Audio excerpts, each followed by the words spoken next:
C'est peut-être parce que j'ai été élevée sur une ferme, mais j'ai toujours aimé découvrir ce que la nature a de beau à nous offrir.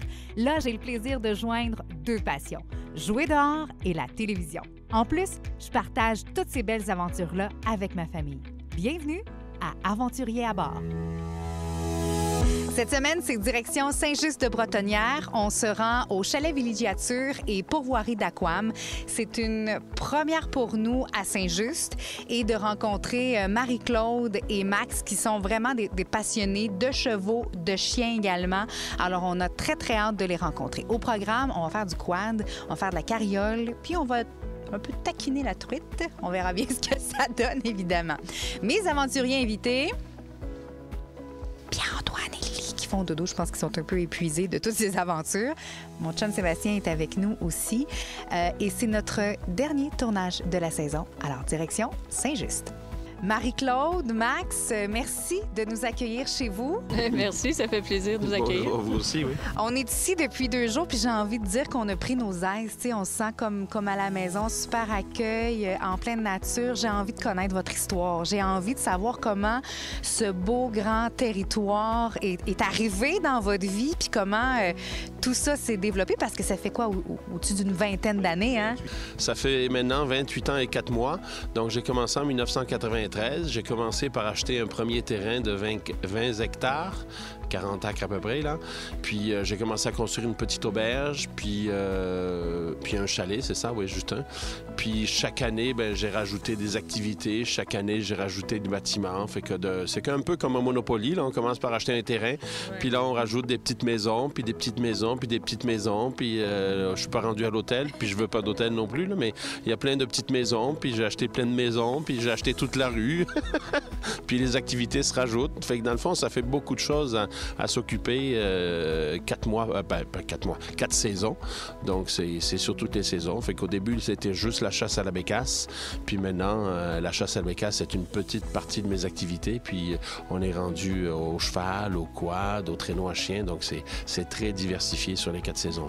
D'ailleurs, Marie-Claude, j'ai envie qu'on parle des chevaux parce que, bon, quand on arrive tout de suite, tu sais, le chemin est bordé. En fait, on est accueillis par ces magnifiques bêtes et on peut faire plein d'activités avec eux. De ce que j'ai compris, c'est votre petit bébé à vous, là. C'est votre passion, là.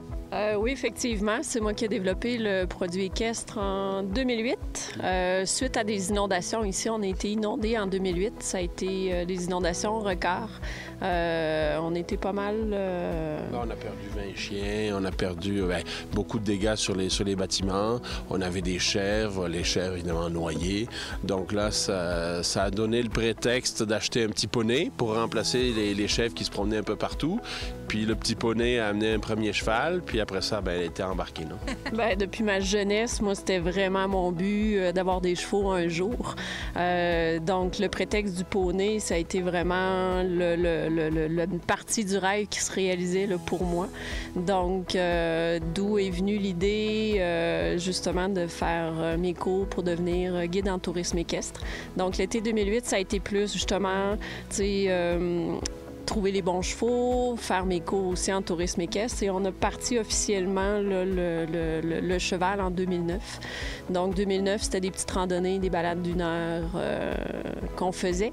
Donc, c'est toujours notre philosophie, c'est de faire participer les clients. Parce qu'un cheval, pour moi, c'est pas un 4 roues, c'est pas une machine où qu'on met la clé, puis go, on part. Donc, moi, déjà dans ma tête, c'était de faire partie, que les clients s'intègrent avec les chevaux. Donc, ils vont brosser les chevaux. Je vais leur montrer comment brosser le cheval. Fait qu'il va y avoir un premier contact qui va se créer.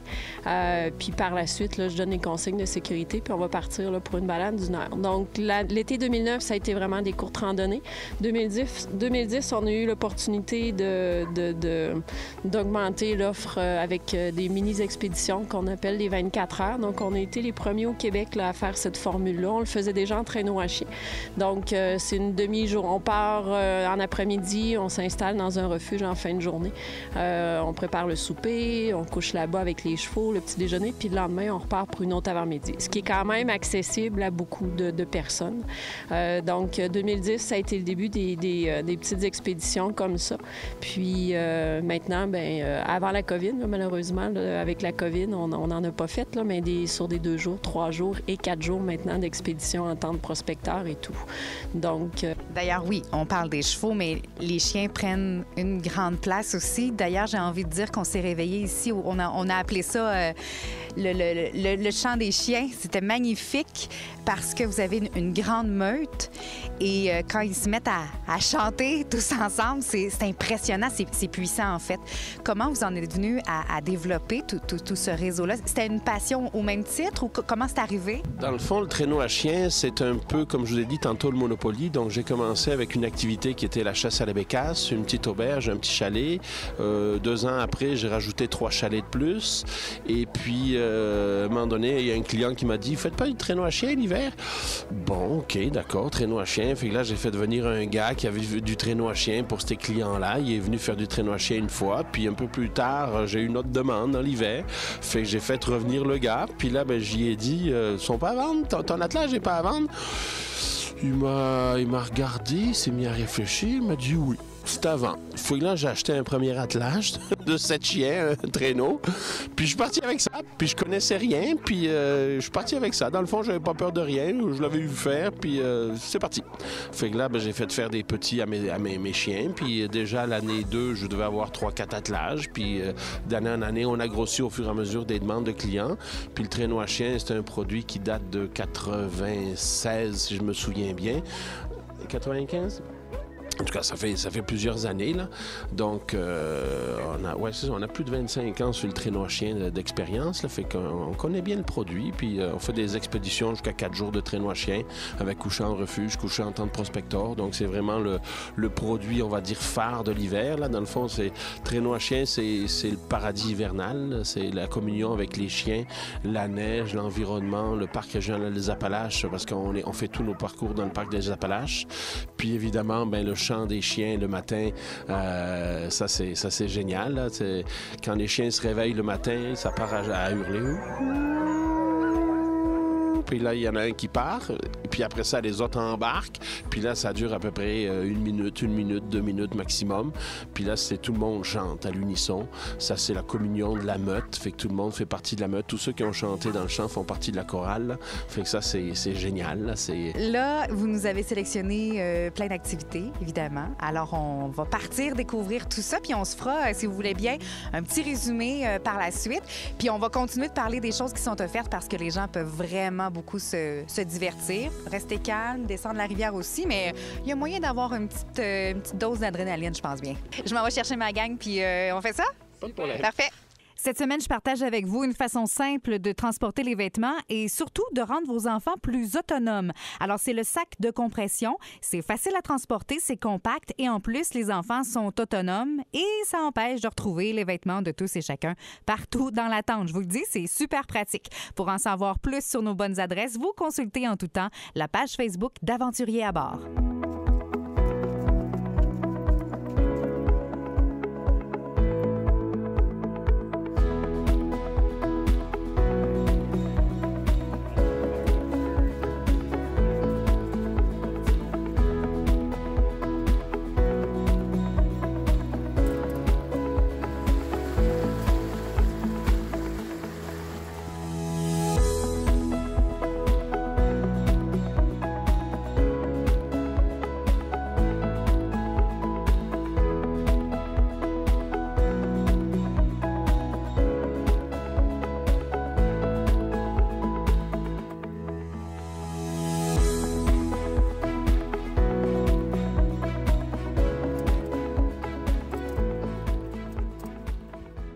Ah ben là, c'est confirmé, émotion forte. On a fait du quad, mais on a fini ça tout en douceur, j'ai envie de dire.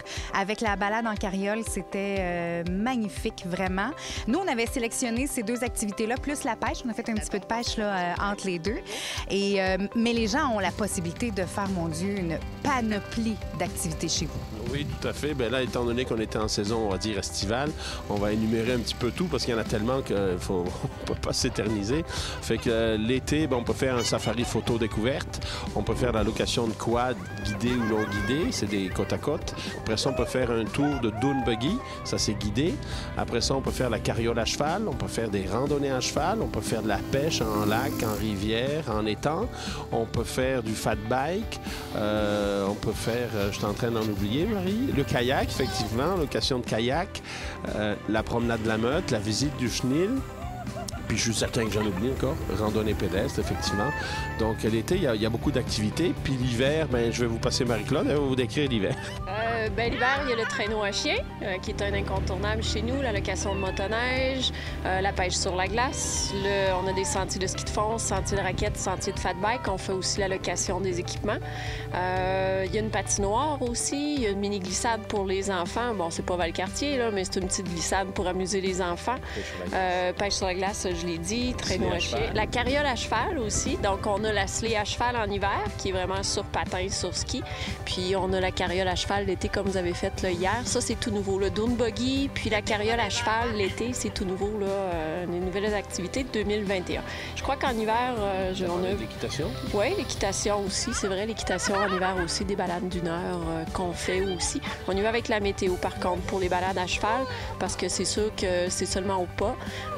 Donc, les clients ont tendance à plus avoir un peu plus froid que le traîneau à chien où on a les peaux de mouton, les couvertures dans les traîneaux.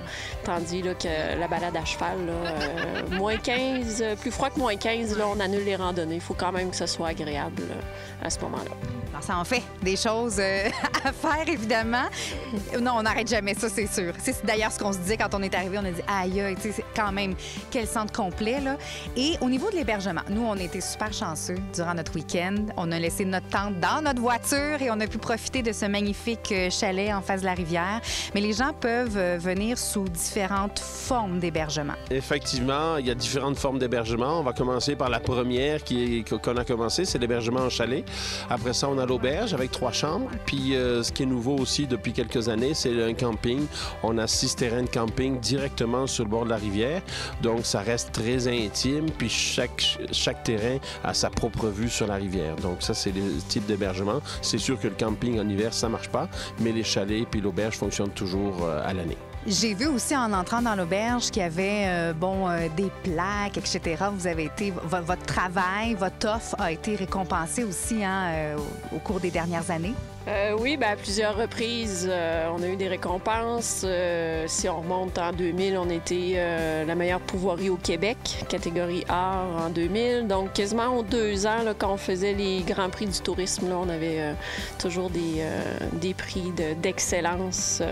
Donc, on travaille pour offrir un bon service client à notre clientèle, autant au niveau des activités, autant au niveau des hébergements. Les hébergements, on est classé 4 étoiles par les pourvoiries du Québec. Au niveau des activités, on est certifié Aventure Écotourisme Québec aussi, donc qui est un gage de qualité et de professionnalisme là, au niveau du plein air au Québec. En terminant, c'est une belle histoire de famille parce qu'on a été accueillis par votre fils. Il y a votre fille aussi qui est plus petite, mais on sent qu'elle est là également. Oui, c'est ça. Alors, bravo, vraiment bravo. On a adoré notre séjour chez vous. Alors, merci beaucoup pour l'accueil. Merci à vous aussi, ça fait un plaisir. Merci. Voilà, ça complète notre première saison d'Aventuriers à bord. Avez-vous aimé ça? Oui. C'est le fun, hein? On a fait vraiment plein de découvertes et on voulait vous montrer que c'est simple, le camping. Alors, j'espère que c'est ce que vous avez ressenti aussi. Un grand, grand merci à tous ceux et celles qui nous ont accueillis, qui nous ont fait découvrir des choses, de belles activités. Le territoire de Chaudière-Appalaches, il est grand, il est magnifique et on n'a pas fini de le découvrir non plus. Ce n'est qu'un début. Vous pouvez nous suivre aussi sur les réseaux sociaux. Vous le faites déjà depuis le début de l'aventure, mais continuez de partager avec nous ce que vous aimez, vos coups de cœur. Alors, vous allez sur Aventuriers à bord sur Facebook et sur Instagram et maintenant aussi sur TikTok. Alors voilà, ça conclut notre saison 1. On vous dit à très, très bientôt. Bye bye. Les gars, c'est ça. L'autre bord! On vient à Lily.